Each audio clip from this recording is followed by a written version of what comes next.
ప్రభునామందరికీ వందనాలు. ఆరాధనకు సహాయకరంగా మొదటి దినవృత్తాంతంలో గ్రంథము 16వ అధ్యాయం 29వ వచనం చదువుకుని చేద్దాం. యెహోవా నామమునకు తగిన మహిమను ఆయనకు చెల్లించు, నైవేద్యములు చేతపుచ్చుకొని ఆయన సన్నిధిని చేరుడి, పరిశుద్ధాలంకారములకు ఆభరణములను ధరించుకొని ఆయన ఎదుట సాగిలచు. స్తుతులు అర్పించుకొని ధ్యానం చేద్దాం. ప్రేమ కలిగిన మా ప్రియ పరలోకపు తండ్రి, మీ శ్రేష్టమైన నామమునకు వందనములు, స్తుతులు, స్తోత్రములు చెల్లించుకుంటున్నాం నాయన. పరిశుద్ధ దేవుడైన, జీవము కలిగిన, సర్వాధికారివైన, మహాభయంకరుడైనటువంటి, సమస్తాన్ని సృష్టించి పరిపాలన చేస్తున్నటువంటి అనంతమైన సర్వాంతర్యామి అయిన, ఇప్పుడు కూడా మా మధ్యలో ఉన్న మిమ్మల్ని ఆరాధన చేసి కృపరించండి. మిమ్మల్ని స్తుతిస్తూ మీకు అంగీకార యోగ్యమైన ఆరాధన చేయటప్పుడు మమ్మల్ని నడిపిస్తారని కోరుకుంటూ యేసుక్రీస్తు ప్రభు పేరట స్తోత్రములు చెల్లించుకుంటూ ఆరాధిస్తున్నాము తండ్రి. ప్రభునందు ప్రియ సోదర సోదరులారా, మనం చదువుకున్న మొదటి దినవృత్తాంతంలో గ్రంథము 16వ అధ్యాయం 29వ వచనంలో యెహోవా నామమునకు తగిన మహిమను ఆయనకు చెల్లించుడి అనేటువంటి ఈ యొక్క మాటలో పరిపూర్ణమైనటువంటి భావము మనం గమనిస్తే, యెహోవా ఉన్నవాడు అనుభవమైనటువంటి దేవుడుగా ఉన్నప్పుడు, ఆయనకు పుట్టుగా మరణములతో నిమిత్తం లేనప్పుడు, ఆయనే ఆది అంతమై ఉన్నప్పుడు, మనం కొత్తగా ఆయనకు చెల్లించాల్సినటువంటి ప్రభావాలు, ఘనతలు ఏమీ లేవు అనేది మనం అర్థం చేసుకోవాలి. ఆయనకు ఉన్నటువంటి మహిమని, ప్రభావాన్ని మనము అర్థం చేసుకొని అప్పుడు ఆయన నామమునకు తగిన మహిమను ఆయనకు చెల్లించాలి అనేది మనం చూస్తున్నాం. అనగా ఆయన హీ హిమ్సెల్ఫ్ ఈజ్ గ్లోరిఫైడ్, ఆయన తనకు తానే మహిమ కలిగినటువంటి వాడుగా ఉంటున్నాడు. మహిమ పరచబడినటువంటి వాడు కాదు, మహిమ కలిగినటువంటి వాడుగా ఉన్నాడు. ఉన్నతమైన స్థలములో నివాసమైనటువంటి వాడుగా ఉంటూ ఆయన అందరినీ చూడగలిగినటువంటి వాడుగా ఉంటూ ఉన్నాడు. ఆయన ప్రేమ కలిగినటువంటి దేవుడుగా ఉంటున్నాడు.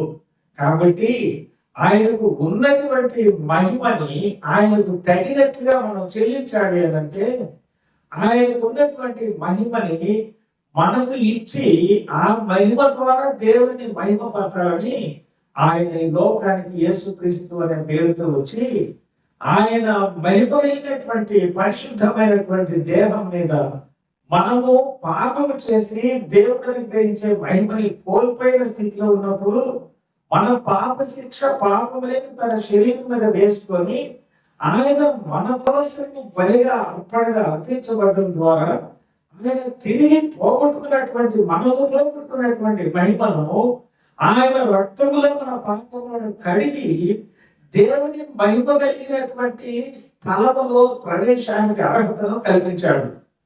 ఇప్పుడు మనము చేయవలసినటువంటిది ఏంటి అంటే, ఆయనకు తగిన మహిమ ఆయనకు చెల్లించాలి అంటే మన హృదయాలను పరీక్ష చేసుకోవాలి, మన తలంపులను పరీక్ష చేసుకోవాలి.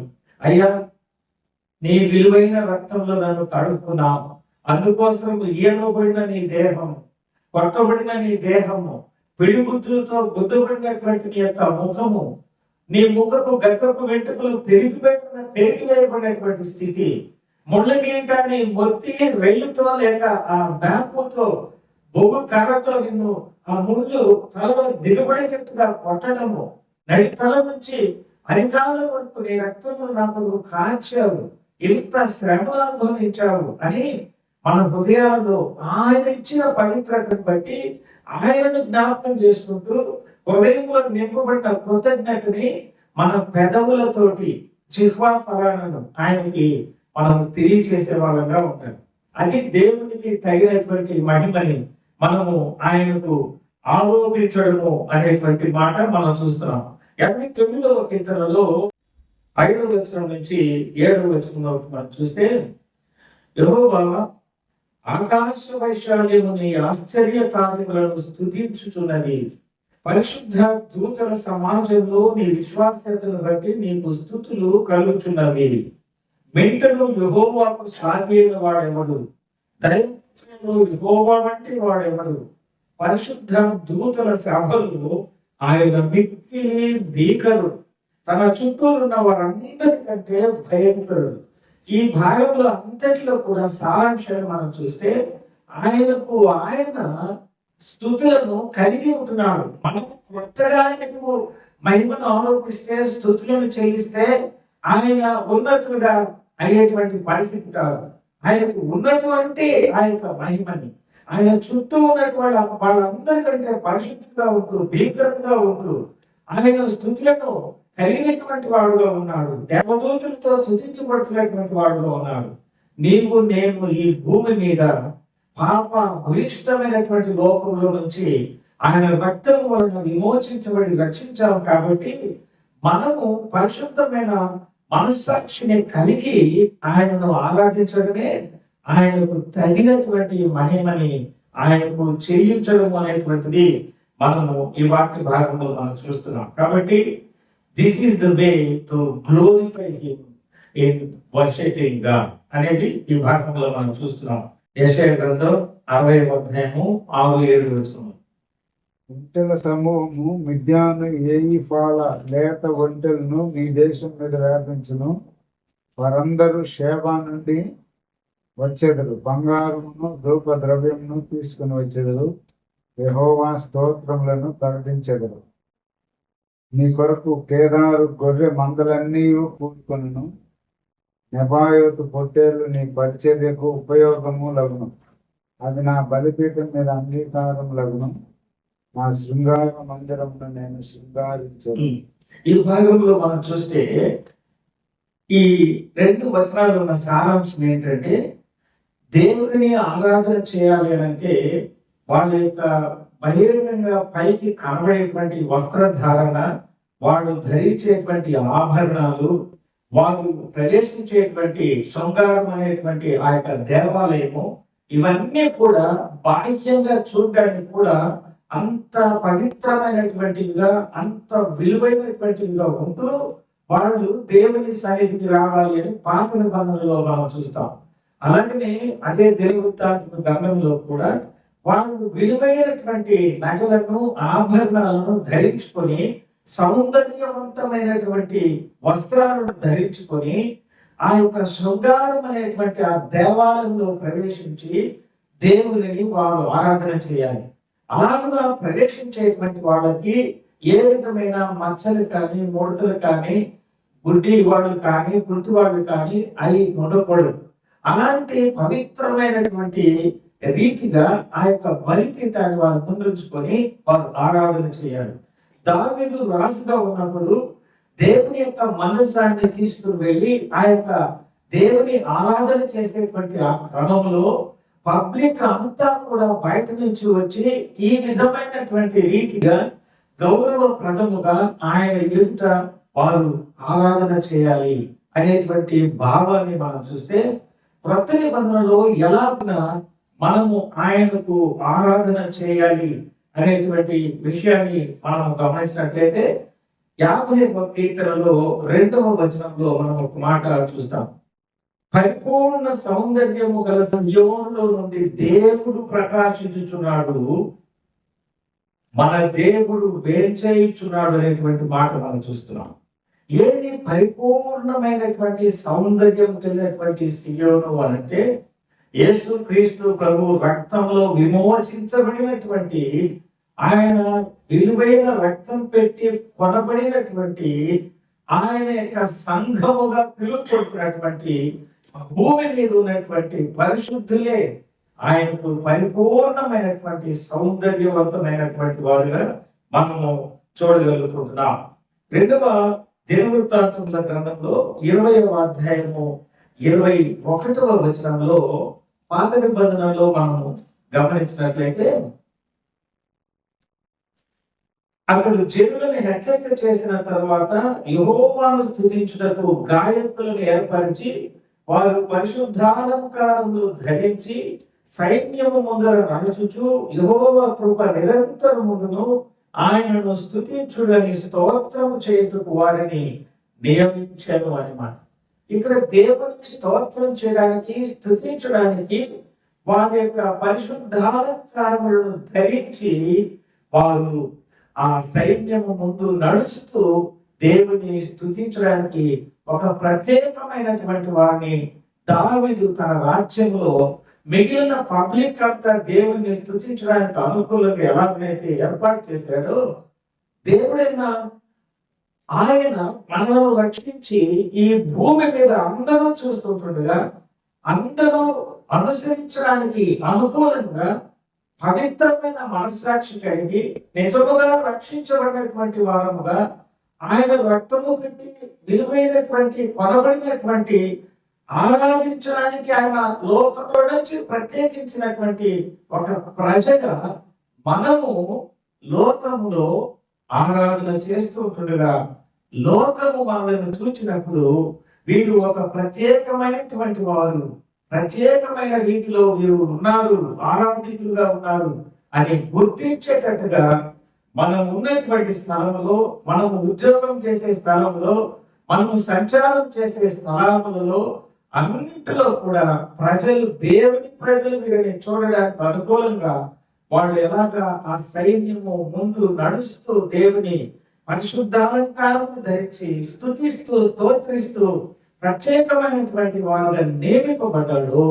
దేవుడు మనలను ఈ లోకంలో మనకు ఏ విధమైనటువంటి లోక సంబంధించిన అర్హతలు, లోక సంబంధించిన విలువైన ఆభరణాలు, విలువైనటువంటి వస్త్రధారణలు, లోకంలో ఉన్నటువంటి అందమైనటువంటి అందచందాలతో కూడినటువంటి శరీర ఆ రూపము మనం లేకపోయినా కానీ యేసుక్రీస్తు ప్రభు రక్తంలో కొనబడినటువంటి మనము ఆయన ఇచ్చిన పరిశుద్ధ అలంకారములు మన యొక్క అంతరంగంలో కలిగి మనస్సాక్షిలో పాపము చేసిన స్వభావము లేకుండా పవిత్రతను కలిగి ఆయనను ఆరాధించడమే ఆయనకు మనం అర్పించేటువంటి ఆఫరింగ్స్, బలులుగా మనం చూస్తున్నాం.